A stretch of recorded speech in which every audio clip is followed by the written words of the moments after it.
General ಐಸ್ನ ಸಮಸ್ತ ವೀಕ್ಷಕ ಬಂಧುಗಳಿಗೆ ಪರಿಸರವಾದಿ ವಿಚಿತ್ರ ವಿಸ್ಮಯಗಳ ಸಂಗ್ರಹಕಾರ ನೀರು ಮತ್ತು ನೈರ್ಮಲ್ಯ ತಜ್ಞನಾದ ಕೆ ಗುರುದೇವನ ಅನಂತ ಪ್ರಣಾಮಗಳು. ವೀಕ್ಷಕ ಬಂಧುಗಳೇ, ಚಿಕ್ಕಬಳ್ಳಾಪುರ ಜಿಲ್ಲೆ ಬೆಂಗಳೂರು ಗ್ರಾಮಾಂತರ ಜಿಲ್ಲೆಗೆ ಹೊಂದಿಕೊಂಡಿರತಕ್ಕಂತಹ 5 ಗಿರಿಗಳು ಇಲ್ಲಿ ಇದೆ.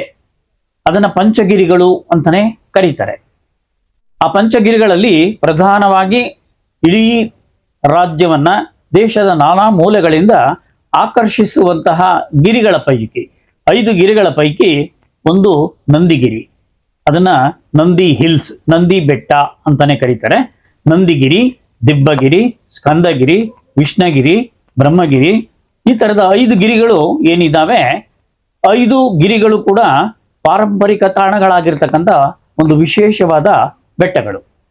ಈ 5 ಬೆಟ್ಟಗಳಲ್ಲಿ 5 ನದಿಗಳು ಹುಟ್ಟುತ್ತವೆ.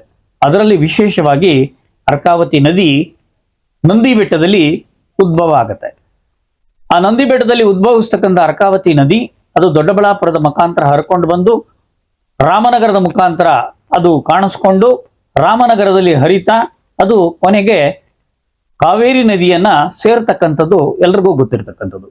ಸೊ ನಂದಿಗಿರಿ ಬೆಟ್ಟದಲ್ಲಿ ಹುಟ್ಟತಕ್ಕಂಥ ಅರ್ಕಾವತಿ, ಅದರ ಪಕ್ಕದ ಬ್ರಹ್ಮಗಿರಿ, ಸ್ಕಂದಗಿರಿ, ವಿಷ್ಣುಗಿರಿ, ಚನ್ನಗಿರಿ, ಈ ತರದ ಏನು 4 ಗಿರಿಗಳಿದಾವೆ. ಆ 4 ಗಿರಿಗಳಲ್ಲಿ ಅಂದ್ರೆ 4 ಬೆಟ್ಟಗಳಲ್ಲಿ 4 ನದಿಗಳು ಹುಟ್ಟುತ್ತೆ. ಒಂದು ಉತ್ತರ ಪಿನಾಕಿನಿ, ಇನ್ನೊಂದು ದಕ್ಷಿಣ ಪಿನಾಕಿನಿ, ಒಂದು ಪಾಲಾರು, ಇನ್ನೊಂದು ಪಾಪಾಗ್ನಿ. ಈ ತರದ ನದಿಗಳೇನಿದಾವೆ ಅದು ಒಂದು ದಿಕ್ಕಲ್ಲಿ ಗೌರಿಬಿದನೂರು, ಹಿಂದೂಪುರ ಈ ಕಡೆ ಹರ್ಕೊಂಡು ಹೋಗಿ ಆಂಧ್ರ ಪ್ರದೇಶವನ್ನು ಕೂಡ ಟಚ್ ಮಾಡತಕ್ಕಂಥ ನದಿಗಳು ಹುಟ್ಟತಕ್ಕಂಥ ಉಗಮ ಸ್ಥಾನ ಪಂಚಗಿರಿಗಳು. ಇದನ್ನ ಪಂಚಗಿರಿ ಅಂತಾನೆ ಕರೀತಾರೆ. ಒಂದು ವಿಶೇಷ ಅಂತಂದ್ರೆ ಈ ಸುತ್ತಮುತ್ತಲ ಎಲ್ಲ ಭಕ್ತರು ವರ್ಷಕ್ಕೆ ಒಮ್ಮೆ ಗಿರಿ ಪ್ರದಕ್ಷಿಣೆ ಅಂತಕ್ಕಂಥ ಹೆಸರಲ್ಲಿ ಪಾದಯಾತ್ರೆ ಮಾಡ್ತಕ್ಕಂಥ ಒಂದು ವಿಶೇಷ ಕಾರ್ಯಕ್ರಮ ಕೂಡ ಇಲ್ಲಿ ನಡ್ಕೊಂಡು ಬರ್ತಿರ್ತಕ್ಕಂಥದ್ದು ಒಂದು ಸಂಪ್ರದಾಯ.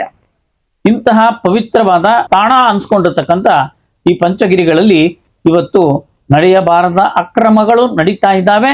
ಇದು ಜನಸಾಮಾನ್ಯರಿಗೆಲ್ರಿಗೂ ಗೊತ್ತಿರತಕ್ಕಂಥದ್ದು. ಒಂದು ಇತ್ತೀಚಿನ ಒಂದು ದುರಂತ ಅಂತಂದ್ರೆ, ನನ್ನ 74-75 ವರ್ಷಗಳ ನನ್ನ ಅವಧಿಯಲ್ಲಿ ಬೆಟ್ಟ ಕುಸಿದ ಉದಾಹರಣೆಗಳನ್ನ ನಾವು ನೋಡಿದ್ದೂ ಇಲ್ಲ, ಕೇಳಿದ್ದೂ ಇಲ್ಲ. ಆದರೆ ಇತ್ತೀಚಿನ ದಿನಗಳಲ್ಲಿ ಈ ಬೆಟ್ಟದಲ್ಲಿ ಭೂಕುಸಿತ ಉಂಟಾಯಿತು. ಆ ಭೂಕುಸಿತ ಉಂಟಾದಾಗ ಬೆಟ್ಟದ ಮೇಲೆ ಹೋಗ್ತಕ್ಕಂಥ ರಸ್ತೆ ಬಂದಾಗೋಯ್ತು. ಬೆಟ್ಟಕ್ಕೆ ಹೋಗ್ತಿದ್ದಂತ ಪ್ರವಾಸಿಗರನ್ನ ಹೋಗದ ಹಾಗೆ ಮಾಡಿತ್ತು ಆ ಬೆಟ್ಟದ ಕುಸಿತ. ನಾವು ಬೆಟ್ಟದ ಕುಸಿತವನ್ನ ಕೇಳೇ ಇರಲಿಲ್ಲ. ಅಂತಹ ಒಂದು ಘಟನೆ ಇತ್ತೀಚಿನ ದಿನಗಳಲ್ಲಿ ಇಲ್ಲಿ ನಡೆದು ಹೋಗಿದೆ. ಇಂತಹ ಒಂದು ಸಂದರ್ಭದಲ್ಲಿ ಬೆಟ್ಟಕ್ಕೆ ಹೋಗಕ್ಕೆ ಬರೋದಕ್ಕೆ ಸರ್ಕಾರ ರಸ್ತೆ ಮಾಡಿದೆ, ಅನುಕೂಲಗಳು ಮಾಡಿದೆ. ಬಸ್ಸುಗಳು, ಸರ್ಕಾರಿ ಬಸ್ಸುಗಳು ಹೋಗ್ತವೆ, ಪ್ರೈವೇಟ್ ಬಸ್ಸುಗಳು ಹೋಗ್ತವೆ, ಕಾರುಗಳು, ಜೀಪುಗಳು, 2 ವೀಲರ್ಸು ಎಲ್ಲರೂ ಆನಂದವಾಗಿ ಹೋಗಿ ಆನಂದವಾಗಿ ಕಳ್ಕೊಂಡು ಬರ್ತಾರೆ. ಶನಿವಾರ ಭಾನುವಾರ ಸರ್ಕಾರಿ ರಜಾ ಇರೋ ಅಂತ ಸಂದರ್ಭಗಳಲ್ಲಂತೂ ಪ್ರವಾಸಿಗರಿಗೆ ಅಡ್ಡಿನೇ ಇಲ್ಲ. ಹೋಗಿ ಅಷ್ಟು ಆನಂದವಾಗಿ ಬೆಟ್ಟದ ಮೇಲೆ ತಂಪನೆಯ ಹವೆಯನ್ನ ಸವಿಯುತ್ತಾ ಬರ್ತಾರೆ. ಯಾಕೆಂದ್ರೆ ನಂದಿ ಬೆಟ್ಟಕ್ಕೆ ಹೋಗೋದೇ ಒಂದು ಖುಷಿ. ಅಲ್ಲಿನ ವಾತಾವರಣ, ಅಲ್ಲಿನ ಬೆಳಗಿನ ಜಾವದಲ್ಲಿ ಸೂರ್ಯೋದಯ ಆಗ್ತಕ್ಕಂಥ ಸೂರ್ಯದೇವನ ವೀಕ್ಷಣೆ ಮಾಡ್ತಕ್ಕಂಥದ್ದೇ ಒಂದು ವಿಶೇಷ. ಎಂತಹ ಬೇಸಿಗೆ ಕಾಲದಲ್ಲೂ ಮೇಲೆ ಹೋಗಿದ ತಕ್ಷಣ ಎಲ್ಲ ಆಯಾಸವನ್ನ ಮರ್ತೋಗ್ತಕ್ಕಂಥ ಒಂದು ಪ್ರದೇಶ. ಅಂತಹ ಬೆಟ್ಟದ ಮೇಲೆ ಇರತಕ್ಕಂಥ ದೇವಾಲಯ ಯೋಗನಂದೀಶ್ವರ. ಯೋಗಕ್ಕೆ ಪ್ರಾಶಸ್ತ್ಯವನ್ನ ಕೊಟ್ಟಿರ್ತಕ್ಕಂಥ ಯೋಗನಂದೀಶ್ವರ ದೇವಾಲಯ ಬೆಟ್ಟದ ಮೇಲಿದೆ. ಯೋಗನಂದೀಶ್ವರ ಇರೋ ಜಾಗದಲ್ಲಿ ಜನ ಹೋಗಿ ಭೋಗವನ್ನ ಅನುಭವಿಸ್ತಾ ಇದ್ದಾರೆ. ಅಲ್ಲಿ ಭೋಗನಂದೀಶ್ವರ ಇರೋದು ನಂದಿ ಗ್ರಾಮ, ಬೆಟ್ಟದ ಬುಡದಲ್ಲಿ ಕೆಳಗಡೆ. ಆ ಭೋಗನಂದೀಶ್ವರ ಜಾಗದಲ್ಲಿ ಅಲ್ಲಿ ಯೋಗ ನಡೀತಾ ಇದೆ. ಯೋಗನಂದೀಶ್ವರರ ಜಾಗದಲ್ಲಿ ಜನ ಹೋಗಿ ಭೋಗ ಅನುಭವಿಸ್ತಾ ಇದ್ದಾರೆ. ಇದಕ್ಕೆ ಉದಾಹರಣೆ ಅಂತ ಹೇಳ್ಬೇಕಂದ್ರೆ, ನಮ್ಮ ಕರ್ನಾಟಕ ರಾಜ್ಯ ರಕ್ಷಣಾ ವೇದಿಕೆಯ ಅಧ್ಯಕ್ಷರು ಒಂದ್ಸರಿ ಭೇಟಿ ಕೊಟ್ಟ ಸಂದರ್ಭದಲ್ಲಿ 10 ಟನ್ ತ್ಯಾಜ್ಯವನ್ನ ಅವರು ಅಲ್ಲಿ ತಗೊಂಬಂದು ಗುಡ್ಡೆ ಹಾಕಿದ್ದ ಸಂದರ್ಭದಲ್ಲಿ ಅದರಲ್ಲಿ ಪ್ಲಾಸ್ಟಿಕ್ ಬಾಟಲು, ಕುರ್ಕುರೆ ಕವರ್ಸು, ಬೇರೆ ಬೇರೆ ಬೇರೆ ಬೇರೆ ಉಪಯೋಗಕ್ಕೆ ಮತ್ತೆ ರೀಯೂಸ್ ಬರ್ತಕ್ಕಂಥವನ್ನೆಲ್ಲ ಸೆಗ್ರಿಗೇಟ್ ಮಾಡಿದಾಗ ಕ್ವಿಂಟಾಲ್ ಗಟ್ಲೆ ಕಾಂಡೋಮ್ಸ್ಗಳು ಸಿಕ್ಕಿರ್ತಕ್ಕಂಥದ್ದು ದುರಂತ. ಅಂದ್ರೆ ನಮ್ಮ ಯುವ ಜನತೆ ಯಾವ ಕಡೆಗೆ ವಾಲ್ತಾ ಇದ್ದಾರೆ ಅನ್ನೋದು ಇದರಿಂದ ನಮ್ಗೆ ಅರ್ಥ ಆಗುತ್ತೆ.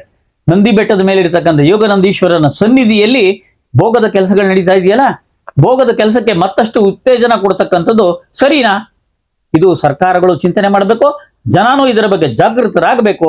ಇಂಥದಕ್ಕೆ ಅವಕಾಶ ಕೊಡದಂಗೆ ಪಾವಿತ್ರ್ಯತೆಯನ್ನು ಕಾಪಾಡ್ತಕ್ಕಂಥ ದಿಕ್ಕಲ್ಲಿ ಸ್ಥಳೀಯ ಜನ ಜಾಗೃತರಾಗಬೇಕು ಅಂತ ಒಬ್ಬ ಪರಿಸರವಾದಿಯಾಗಿ ನಾನು ಅತ್ಯಂತ ಕಳಕಳಿಯಿಂದ ಅಲ್ಲಿಯ ಸ್ಥಳೀಯ ಜನಗರಲ್ಲಿ ನಾನು ವಿನಂತಿಯನ್ನು ಮಾಡ್ಕೊಳ್ತೀನಿ.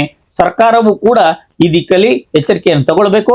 ಒಂದು ನಾನು ಹೇಳೋದಕ್ಕೆ ಇಷ್ಟಪಡೋದು ಅಂತಂದ್ರೆ, ಇದೇ ರೋಪ್ ವೇನ ಚಾಮುಂಡಿ ಬೆಟ್ಟಕ್ಕೆ ಹಾಕೋದಕ್ಕೆ ಹೊರಟಿದ್ರಿ, ಅದನ್ನ ಡ್ರಾಪ್ ಮಾಡಿದ್ರಿ. ಶರಾವತಿ ಪ್ರಾಜೆಕ್ಟ್ ಅಲ್ಲಿ ಕೂಡ ವಾಪಸ್ ತಗೊಂಡಿದ್ದೀರಾ. ಬಹಳಷ್ಟು ಜನ ತಜ್ಞರು ಹೇಳ್ತಾ ಇದ್ದಾರೆ ರೋಪ್ ವೇ ಬೇಡ ಅಂತ ಹೇಳ್ತಿದ್ದಾರೆ. ಬಹಳಷ್ಟು ಜನ ತಜ್ಞರು ಹೇಳ್ತಾ ಇದ್ದಾರೆ, ಅಪಸ್ವರಗಳು ಎತ್ತಿದ್ದಾರೆ. ಅರಣ್ಯ ಇಲಾಖೆಯವರು ನಿಮಗೆ ಕ್ವಶನ್ ಮಾಡಿದ್ದಾರೆ, ಕೆಲವು ಇದನ್ನ ಉಲ್ಲಂಘನೆ ಮಾಡ್ತಾ ಇದ್ದೀರಾ ಅಂತೇಳಿ. ಯಾವ ಆಧಾರದ ಮೇಲೆ ಇವೆಲ್ಲ ಮಾಡ್ತಾ ಇದ್ದೀರಾ? ದಯವಿಟ್ಟು ಇದನ್ನ ನಿಲ್ಲಿಸಿ. ಹೀಗಾಗಿರೋ ಬೆಟ್ಟದ ಕುಸಿತವನ್ನ ಮನಗಂಡು ಮತ್ತಷ್ಟು ಬೆಟ್ಟದ ಕುಸಿತಗಳಾಗಬಾರದು ಅನ್ನೋದೇ ಅತ್ಯಂತ ಕಳಕಳಿಯ ಪ್ರಾರ್ಥನೆ. ಜನ ಎಚ್ಚೆತ್ತುಕೊಳ್ಬೇಕು. 1,00,000 ಆನೆಗಳನ್ನ ತಗೊಂಡು ಬಂದು ಬೆಟ್ಟಕ್ಕೆ ಒರಗಿಸಿ ಆನೆಗಳ ಕೈಯಿಂದ ಬೆಟ್ಟನ ತಳ್ಳಿಸ್ಬಿಡ್ರಿ, ಬೆಟ್ಟ ಅಳ್ಳಾಡೋದಿಲ್ಲ. ಆದ್ರೆ ಇಲಿ ಹೆಗ್ಗಣಗಳನ್ನ ಬಿಟ್ಟುಬಿಟ್ರೆ ಬೆಟ್ಟವನ್ನ ತೋಡಿ ಬಿಸಾಕ್ತವೆ. ಬೆಟ್ಟವನ್ನ ತೋಡಿ ಬಿಸಾಕಿದ್ರೆ ಬೆಟ್ಟದ ಅಸ್ತಿತ್ವವೇ ಸರ್ವನಾಶ ಆಗುತ್ತದೆ. ಇಲಿ ಹೆಗ್ಗಣಗಳು ಮಾಡ್ತಕ್ಕಂಥ ಕೆಲಸವನ್ನ ಯೋಜನೆಗಳ ಹೆಸರಲ್ಲಿ ಸರ್ಕಾರ ಮಾಡ್ತಕ್ಕಂಥದ್ದು ಸೂಕ್ತ ಅಲ್ಲ ಅಂತ ಈ ಸಂದರ್ಭದಲ್ಲಿ ನಾನು ವಿಶೇಷವಾಗಿ ಸರ್ಕಾರದ ಪ್ರತಿನಿಧಿಗಳನ್ನ ಪ್ರಾರ್ಥನೆ ಮಾಡ್ಕೊಳ್ತೀನಿ. ಇದರಲ್ಲಿ ಆ ಪಕ್ಷ ಈ ಪಕ್ಷ ಯಾವ ಪಕ್ಷವೂ ಇಲ್ಲ.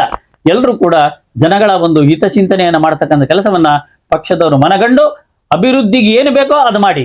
ರೋಪ್ ವೇ ಹೆಸರಲ್ಲಿ ಬೆಟ್ಟವನ್ನ ಹಾಳು ಮಾಡ್ತಕ್ಕಂಥ ಕೆಲಸವನ್ನ ದಯಮಾಡಿ ಮಾಡುವುದು ಬೇಡ ಅಂತೇಳಿ ನಾನು ಸಮಸ್ತ ನಾಗರಿಕರ ಪರವಾಗಿ, ಜನತೆಯ ಪರವಾಗಿ ನಾನು ಸರ್ಕಾರವನ್ನ ಪ್ರಾರ್ಥಿಸ್ಕೊಳ್ತೀನಿ. ದಯವಿಟ್ಟು ಇದಕ್ಕೆ ತಡೆ ಹಾಕಿ. ವೀಕ್ಷಕ ಬಂಧುಗಳೇ, ನಂದಿ ಬೆಟ್ಟದ ಇತಿಹಾಸ ಸರಿಸುಮಾರು ಕ್ರಿಸ್ತ ಶಕ ಸುಮಾರು 400-500 ವರ್ಷಗಳ ಸರಿಸುಮಾರಿನಿಂದ ಈ ಬೆಟ್ಟದ ಒಂದು ಅಸ್ತಿತ್ವದ ಬಗ್ಗೆ ಮಾಹಿತಿಯನ್ನು ನಾವು ಕೇಳ್ತಾ ಬಂದಿದ್ದೀವಿ. ಗಂಗರ, ಚೋಳರ, ನಾನಾ ರಾಜರುಗಳು ಆಳಿ ಹೋದಂತಹ ಕಾಲದಿಂದ ಕೂಡ ಈ ಬೆಟ್ಟದ ಒಂದು ಇತಿಹಾಸವನ್ನ ಯಾರೂ ಮರೆಯತಕ್ಕಂಥದ್ದಲ್ಲ. ಒಂದು ಕಾಲದಲ್ಲಿ ಬಸ್ಸಿನ ವ್ಯವಸ್ಥೆಗಳು ಇವ್ಯಾವೂ ಇಲ್ಲದ ಸಂದರ್ಭದಲ್ಲಿ ನಂದಿ ಬೆಟ್ಟಕ್ಕೆ ಬರ್ತಿದ್ದ ಯೋಗನಂದೀಶ್ವರ ದೇವಾಲಯಕ್ಕೆ ಬರಬೇಕು ಅಂತಕ್ಕಂಥ ಭಕ್ತಾದಿಗಳು ನಂದಿ ಗ್ರಾಮದ ಪಕ್ಕದಲ್ಲಿ ಇರ್ತಕ್ಕಂಥ ಸುಲ್ತಾನ್ ಪೇಟೆಯಿಂದ ಮೆಟ್ಲುಗಳೇನಿದೆ ಆ ಮೆಟ್ಲುಗಳ ಮುಖಾಂತರ ಹತ್ತುಕೊಂಡು ಬೆಟ್ಟಕ್ಕೆ ಬರೋರು ಅರ್ಧ ಬೆಟ್ಟಕ್ಕೆ ಮೆಟ್ಲಿನ ವ್ಯವಸ್ಥೆಗೆ ಇದರಲ್ಲಿ ಮೆಟ್ಲತ್ಕೊಂಡು ಬಂದ್ರೆ ಅರ್ಧ ಬೆಟ್ಟದ ಸರಿಸುಮಾರಿನಲ್ಲಿ ಬರ್ತಕ್ಕಂಥ ವೀರಭದ್ರ ಸ್ವಾಮಿ ಭದ್ರಕಾಳಿ ದೇವಸ್ಥಾನ ಅಲ್ಲಿದೆ. ಆ ಭದ್ರಕಾಳಿ ದೇವಸ್ಥಾನ ಮತ್ತು ವೀರಭದ್ರ ಸ್ವಾಮಿ ದೇವಾಲಯ ಎಷ್ಟಿದೆ ಅಂತಂದ್ರೆ 70x30, 70 ಉದ್ದ 35 ಅಗಲದ ಒಂದು ಬೃಹತ್ ಗುಹೆಯ ಒಳಗಡೆ ಈ ದೇವಾಲಯ ಇದೆ. ಈ ದೇವಾಲಯದ ಅದೆಷ್ಟೋ ಭಕ್ತಾದಿಗಳ ಮನೆ ದೇವರು ಭದ್ರಕಾಳಿ ಮತ್ತು ವೀರಭದ್ರೇಶ್ವರ ಸ್ವಾಮಿ ದೇವಸ್ಥಾನ. ಅಂತಹ ದೇವಸ್ಥಾನದ ಭಾಗದಲ್ಲಿ ಇವರು ಬೆಟ್ಟಕ್ಕೆ ರೋಪ್ ವೇ ಹಾಕುವಾಗ ಪಿಲ್ಲರ್ಗಳನ್ನ ಇವರು ಹೊಡ್ಕೊಂಡು ಬೆಟ್ಟಕ್ಕೆ ಪಿಲ್ಲರ್ಗಳನ್ನ ತೋಡಿ ಅದನ್ನು ಫಿಕ್ಸ್ ಮಾಡ್ಕೊಂಡು ಬರುವಾಗೆ ಬೆಟ್ಟದ ಮೂಲ ಇದಕ್ಕೆ ಧಕ್ಕೆ ಆಗುತ್ತೆ. ಅಲ್ಲಿ ಉತ್ಪತ್ತಿ ಆಗ್ತಕ್ಕಂಥ ನದಿಗಳ ಮೂಲಕ್ಕೆ ಧಕ್ಕೆ ಆಗುತ್ತೆ, ಅಂತರಗಂಗೆಗೆ ಡ್ಯಾಮೇಜ್ ಆಗುತ್ತೆ. ಇವೆಲ್ಲವನ್ನು ಗಮನದಲ್ಲಿ ಇಟ್ಕೊಂಡು ನೀವು ಮಾಡಕ್ ಹೊರಟು ಪ್ರವಾಸೋದ್ಯಮದ ಹೆಸರಲ್ಲಿ ನೀವು ಪ್ರವಾಸಿಗಳಿಗೆ ಮೋಜಿಗಾಗಿ ನೀವು ಇದು ಮಾಡಕ್ ಹೋದ್ರೆ ಭವಿಷ್ಯವನ್ನೇ ನಾವು ಹಾಳು ಮಾಡ್ಕೊಳ್ಬೇಕಾದಂಥದ ಹರ್ಷದ ಕೂಳಿಗೆ ಹೋಗಿ ವರ್ಷದ ಕೂಳು ಕಳ್ಕೊಳ್ಬೇಕು ಅನ್ನೋ ಗಾದೆ ಹೇಳ್ತಾರಲ್ಲ, ಹಾಗೆ ಈ ಮೋಜು ಮಸ್ತಿಗಳಿಗಾಗಿ ಮಾಡ್ತಕ್ಕಂಥ ಈ ಯೋಜನೆ ಜನಗಳ ಜೀವನದ ಮೂಲ ಆಧಾರಕ್ಕೆ ಧಕ್ಕೆ ಆಗಬಾರದು ಅಂತಕ್ಕಂಥದ್ದೇ ನಮ್ಮ ಮೂಲ ಚಿಂತನೆ.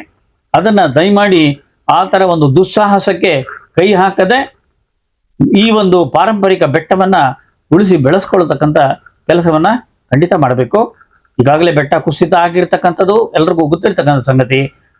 ಮತ್ತಿನ್ನೇನೇ ಸೌಲಭ್ಯ ಮಾಡಬಹುದು, ಎಕ್ಸ್ಟ್ರಾ ಬಸ್ಗಳು ಹಾಕ್ತೀರಾ, ರಸ್ತೆನ ಇನ್ನಷ್ಟು ಭದ್ರಪಡಿಸಿ ಅಗಲೀಕರಣ ಮಾಡ್ತೀರಾ, ಮಾಡ್ಕೊಳ್ಳಿ. ಆದರೆ ರೋಪ್ ವೇ ಬೇಡ ಅಂತಕ್ಕಂಥದ್ದೇ ಎಲ್ಲ ತಜ್ಞರ ಜ್ಞಾನಿಗಳ ಅಭಿಮತ. ಆ ಒಂದು ಜ್ಞಾನಿಗಳ ತಜ್ಞರ ಅಭಿಮತಕ್ಕೆ ಸರ್ಕಾರ ಮನ್ನಣೆಯನ್ನ ಕೊಡಬೇಕು, ರೋಪ್ ವೇ ಕೆಲಸವನ್ನ ನಿಲ್ಲಿಸಬೇಕು ಅಂತೇಳಿ ನಾವು ಕಳಕಳಿಯಿಂದ ಪ್ರಾರ್ಥನೆಯನ್ನ ಮಾಡ್ಕೊಳ್ತೀವಿ. ಇದಕ್ಕೆ ಸಂಬಂಧಿಸಿದ ತಜ್ಞರ ಅಭಿಮತಗಳ, ತಜ್ಞರ ಅನಿಸಿಕೆಗಳ ಒಂದು ಕಾಪಿಗಳನ್ನು ಕೂಡ ನಾನು ಇಲ್ಲಿ ಈ ವಿಡಿಯೋ ಮುಖಾಂತರ ಹಂಚ್ಕೊಳ್ತೀನಿ. ಅದನ್ನು ಈ ವಿಡಿಯೋದಲ್ಲಿ ಪ್ರಕಟ ಮಾಡ್ತಾರೆ. ಅದನ್ನೆಲ್ಲವನ್ನು ದಯವಿಟ್ಟು ಗಮನಿಸಿ ಮನಗಂಡು ಮುಂದಕ್ಕೆ ಇಲ್ಲಿ ಏನಾಗುತ್ತೆ ಅನ್ನೋದರ ಬಗ್ಗೆ ಬಹಳಷ್ಟು ಇದೆ. ಮುಂದಿನ ದಿನಗಳಲ್ಲಿ ದಕ್ಷಿಣ ಭಾರತ ತೀವ್ರತರವಾದ ಭೂಕಂಪನಕ್ಕೆ ತುತ್ತಾಗುತ್ತೆ ಅಂತಕ್ಕಂಥ ಅಂಕಿಅಂಶಗಳನ್ನು ಕೂಡ ಬರೆದಿರೋದನ್ನು ಕೂಡ ಇಲ್ಲಿ ಕೊಟ್ಟಿದ್ದೀನಿ. ಒಂದು ಭೂಕಂಪದ ಕೇಂದ್ರ ಬಿಂದು ತುಮಕೂರು ಬಳಿಯ ಅಳಿಲುಘಟ್ಟದ ಸಮೀಪದಲ್ಲಿ ಏನಿದೆ, ಅಲ್ಲಿಂದ ಅದರ ಸೆಂಟ್ರಲ್ಲಿ ಒಂದು ಕಾಂಪಾಸ್ ಇಟ್ಕೊಂಡು ಒಂದು ವೃತ್ತ ಹಾಕಿದ್ರೆ ಅದರ ಸರ್ಫೇಸ್ 100 ಕಿಲೋಮೀಟರ್ಸ್ ವರೆಗೂ ಅದರ ತೀವ್ರತೆ ಇದೆ ಅಂತಕ್ಕಂಥದನ್ನ ಚಂದ್ರಶೇಖರ್ ಮಠ, doctor TR Anantharaman, TM Shivashankar ಅಂತವರು ಬೇಕಾದಷ್ಟು ಜನ ಇದರ ಬಗ್ಗೆ ಬರೆದಿರ್ತಕ್ಕಂಥ ಲೇಖನಗಳ ಪ್ರತಿಯನ್ನು ಕೂಡ ಇದರೊಟ್ಟಿಗೆ ನಾವು ಪ್ರಕಟವನ್ನ ಮಾಡ್ತಾ ಇದ್ದೀವಿ. ಇವೆಲ್ಲವನ್ನು ಮನಗೊಂಡು ಬೆಟ್ಟವನ್ನ ಉಳಿಸ್ಕೊಳ್ತಕ್ಕಂಥ ಕೆಲಸವನ್ನ ಎಲ್ಲ ನಾಗರಿಕರು ಕೂಡ ಶ್ರದ್ಧೆಯಿಂದ ಮಾಡಬೇಕು ಅಂತ ನಾನು ಕಳಕಳಿಯಿಂದ ಪ್ರಾರ್ಥನೆಯನ್ನು ಮಾಡ್ಕೊಳ್ತೇನೆ.